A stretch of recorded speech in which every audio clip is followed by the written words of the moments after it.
सरकारी जमीन पर कब्जा करने वालों के खिलाफ जीएमडीए लगातार कार्रवाई करता नजर आ रहा है। आज इसी कड़ी में सरकारी जमीन और ग्रीन बेल्ट पर कब्जा कर शहर का सौंदर्य बिगाड़ने वाले लोगों को चेतावनी दी गई और अवैध अतिक्रमण पर पीला पंजा भी चलाया गया। आज कार्रवाई करते हुए नोडल अधिकारी ने एसपीआर रोड पर 3 एकड़ सरकारी जमीन लोगों द्वारा बनाई गई झुग्गियों और नर्सरी पर बुलडोजर चलाया। वहीं एंटी एनक्रोचमेंट ड्राइव के नोडल ऑफिसर आरएस बाट ने एसपीआर रोड पर अतिक्रमण के खिलाफ कार्रवाई करते हुए कहा कि अतिक्रमण हटाने की कार्रवाई के दौरान सामने आया कि दिल्ली और आसपास एरिया में रहने वाले लोगों द्वारा ग्रीन बेल्ट अथवा सरकारी जमीन पर कब्जा किया हुआ है।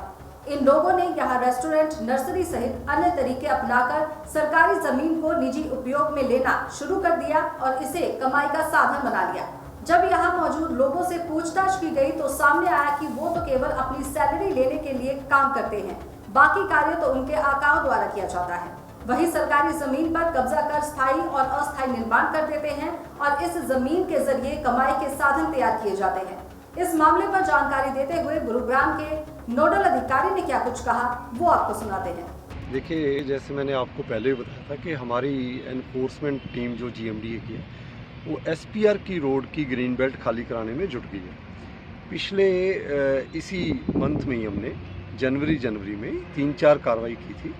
अब फिर हम दोबारा 2-3 दिन लगातार कार्रवाई करेंगे। ये 12 किलोमीटर की स्ट्रेच है और 160 एकड़ की ग्रीन बेल्ट है, जिसके ऊपर लगभग 70 से 75 एकड़ के ऊपर कब्जा था। कब्जा जैसे नर्सरियाँ, बंजारे, खोखे, रेडियाँ या किसी के परमानेंट स्ट्रक्चर भी थे, रामबीर की ढाणी के कुछ टेम्परेरी स्ट्रक्चर थे, कमरे थे, रेस्टोरेंट चल रहे थे, ढाबे चल रहे थे, ऐसे थे। तो आज हमने जो कार्रवाई की है ये एसपीआर रोड पर ही की है, जो कि घाटा से वाटिका तरफ जाने वाली ग्रीन बेल्ट है। इसके ऊपर एक और चीज़ देखी गई कि लोगों ने जो नर्सरियाँ लगा रखी थी, हमारी एचएसवीपी की ही 3-3.5 एकड़ ज़मीन है, उसकी प्रॉपर हमने जो है बाउंड्री करवा रखी है इन द फॉर्म ऑफ से शीट्स, टीन शीट्स।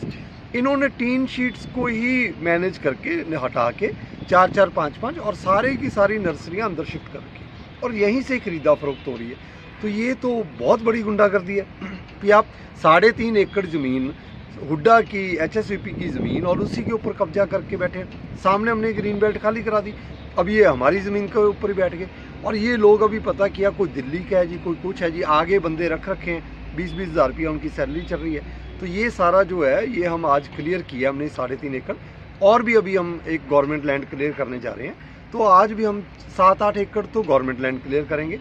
बाकी ग्रीन बेल्ट की जो ज़मीन है वो भी लगभग 7-8 एकड़, 10 एकड़ आज खाली करेंगे। देखिए, 2025 में जो हमारी टीम है वो स्ट्रांगली काम कर रही है और हम इस मोड पर भी वर्क कर रहे हैं कि जी मॉनिटरिंग कैसे की जाए। अगर हम सपोज करो 2 बार हटाते हैं, दोबारा ना लगे, उसके लिए भी हम एक एसओपी बनाने जा रहे हैं, जल्दी बना देंगे कि जी जैसे पुलिस डिपार्टमेंट की क्या रिस्पॉन्सिबिलिटी होगी, एक्सीएन की क्या होगी, जेई की क्या होगी, डीटीपी की क्या होगी, डीटीपी के एटीपी की क्या होगी, हर किसी की जिम्मेदारी तय होनी चाहिए, अकाउंटेबिलिटी होनी चाहिए। फिर वो भी चक्कर लगाएंगे।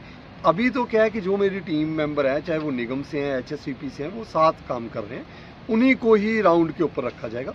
मुझे उम्मीद है जैसे हमने, अगर आप आज भी वाटिका चौक से घाटा तक जाएं और वाटिका से हाईवे तक जाएं, दोनों साइड में 3-4-5 रेडियो के अलावा टोटली ग्रीन बेल्ट खाली है, 100% खाली है। बंजारे नहीं उठ रहे थे, वो भी चले गए हैं। अब हम इसको ग्रीन भी डेवलप कर रहे हैं। जीएमडीए ने काफ़ी लोगों के साथ एमओयू साइन कर रखा था, वो इसलिए ग्रीन नहीं कर पा रहे थे क्योंकि एनक्रोचमेंट थी, कोई भी आपस में झगड़ाबाजी नहीं करना चाहता था। अब हमने उनको भी कह दिया 2-3 एकड़ के ऊपर तो ग्रीन बेल्ट डेवलप होनी शुरू होगी। जहां रामबीर की ढाणी हटाई थी, अब देखो उसका मलबा सारा साफ हो गया, ग्रीन बेल्ट डेवलप होनी शुरू होगी। देखिए, जिम्मेदारी बड़ी है, जिम्मेदारी दी है तो विश्वास से दी होगी सरकार ने, और मुझे लगता है कि हम भी दिन रात करेंगे। और अकेला मैं नहीं कर रहा, मेरी सारी टीम है। आज भी अगर आप देखें तो सेक्टर 65 के 50 पुलिस ऑफिसर हैं। अगर हम सुबह 10 बजे उनको बोलते हैं तो 12 बजे तक पुलिस रेडी होती है। अगर हमने अपना शेड्यूल डेमोलिशन का डीसी ऑफिस में भेजा है तो आधे घंटे में शेड्यूल अप्रूव हो रहा है। ये है मेन बात। अगर हम शेड्यूल भेजें, पुलिस फोर्स मांगे, वो 2 दिन ना मिले, 3 दिन ना मिले, फिर हमारी कार्रवाई में कोई ना कोई इशू रहता है। लेकिन इतनी कोऑर्डिनेशन से काम हो रहा है कि मुझे लगता है कि अगर हम मार्केट्स में भी जा रहे हैं तो पुलिस डिपार्टमेंट के 2 जवान अपने आप आ जाते हैं जी। अगर कार्रवाई हो रही है तो हमारी भी वहाँ जरूरत है। इससे बेहतर कोऑपरेशन, कोऑर्डिनेशन कभी नहीं हुई, और 2025 में 4-5 महीने में ही मैं आपको दिखाऊंगा कि गुरुग्राम की एनक्रोचमेंट हटा के काफ़ी साफ सुथरा शहर लगेगा।